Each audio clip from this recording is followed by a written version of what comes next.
Blockchain. Դուք հաստատ լսել եք այս բառը, բայց երբևէ մտածել եք, թե իրականում դա ինչ է։ Դե այսօր մենք միասին կբացահայտենք այս տեխնոլոգիայի բոլոր գաղտնիքները։ Եվ այս հարցում մեզ կօգնի ԵՊՀ տնտեսագիտության և կառավարման ֆակուլտետի դոցենտ, տնտեսագիտության թեկնածու և Fintech Հայաստան ասոցիացիայի դեսպան Արա Քարյանի փորձագիտական վերլուծություն։ Եկեք սկսենք ամեն ինչ մի շատ պարզ, բայց միևնույն ժամանակ շատ հիմնարար հարցից։ Մեր թվային աշխարհում ինչպես կարող ենք մենք երկու մարդ վստահել իրար առցանց առանց որևէ երրորդ կողմի, լինի դա բանկ թե կառավարություն։ Դե ավանդաբար պատասխանը միշտ եղել է միջնորդը։ Մենք վստահում ենք բանկերին, որ նրանք կպահեն մեր փողերը, կամ կառավարություններին, որ նրանք կհաստատեն մեր ինքնությունը։ Բայց այս մոդելը մի խնդիր ունի, այն կենտրոնացված է։ Ամեն ինչ գտնվում է մեկ տեղում, ինչը շատ խոցելի է դարձնում ամբողջ համակարգը։ Իսկ ինչ կլիներ, եթե վստահությունը կարողանար ապահովել ոչ թե ինչ-որ կազմակերպություն, այլ հենց տեխնոլոգիան։ Սա գիտեք, ամբողջովին փոխում է խաղի կանոնները։ Դե հենց այստեղ էլ բեմ է դուրս գալիս բլոքչեյնը։ Այն մեզ առաջարկում է վստահության մի լրիվ նոր հիմք։ Եկեք շերտ առ շերտ բացենք ու հասկանանք, թե դա ինչ է։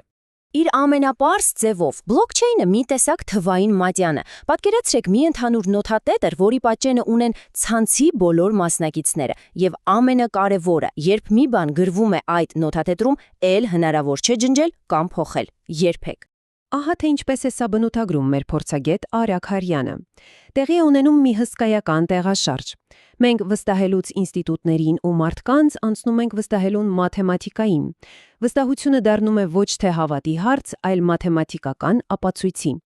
Լավ, հիանալի է հնչում, բայց տեխնիկապես ո՞նց է ստացվում, որ այս համակարգը վստահելի է առանց որևէ կենտրոնական վերահսկողի։ Ամեն ինչի հիմքում ապակենտրոնացումն է։ Տեսեք, ձախ կողմում կենտրոնացված ցանցն է։ Եթե կենտրոնը խափանվի, ամբողջ համակարգը կկանգնի։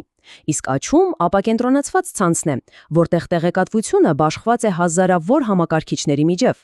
Սա համակարգը դարձնում է անհավանական դիմացկուն, գրեթե անխոցելի։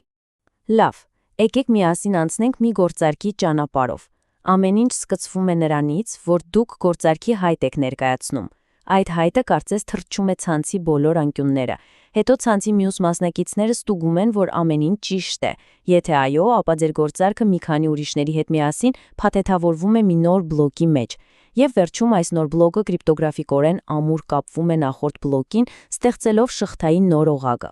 Հենց սա է բլոքչեյնի կախարդանքը։ Յուրաքանչյուր բլոկ նախորդին կապված է։ Պատկերացրեք թվային կնիքով։ Եթե ինչ-որ մեկը փորձի փոխել անցյալում գրված մի բլոկ, նա ստիպված կլինի կոտրել ոչ միայն այդ բլոկի, այլև դրան հաջորդող բոլոր բլոկների կնիքները։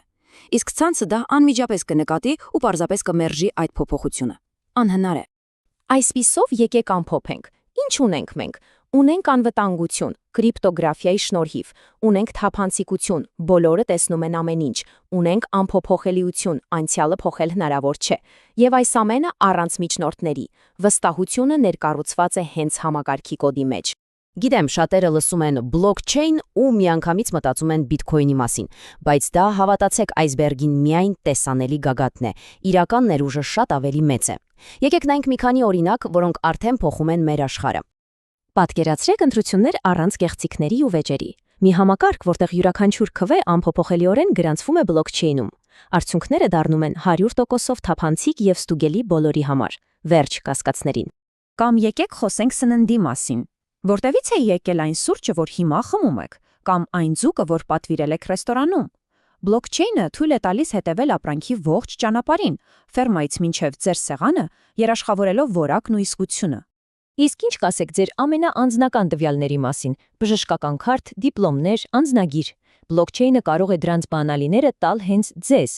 Դուք եք որոշում ում, երբ եւ ինչքանով եք թույլ տալիս տեսնել ձեր տվյալները։ Իշխանությունը վերադառնում է ձեզ։ Սմարթ կոնտրակտները կամ խելացի պայմանագրերը ըստ էության ինքնակատարվող կոդեր են։ Պատկերացրեք ըմպելիքի ավտոմատ։ Դուք գցում եք մետաղադրամը, այսինքն կատարում եք պայմանը, եւ ավտոմատը ձեզ տալիս է ըմպելիքը, այսինքն կատարում է պայմանագրի իր մասը։ Առանց վաճառողի, առանց միջնորդի, առանց թղթաբանության։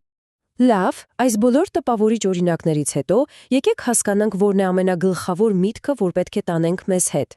Ինչու է այս ամենն այդքան կարևոր։ Որովհետև բլոքչեյնը ուղղակի հերթական տեխնոլոգիան չէ, սա նոր փիլիսոփայություն է, տեղեկատվությունը կազմակերպելու մի լրիվ նոր ձև։ Սա մի ընդհանուր անվիճելի ճշմարտություն ստեղծելու միջոց է, որի համար մեզ պետք չէ կենտրոնական մարմին։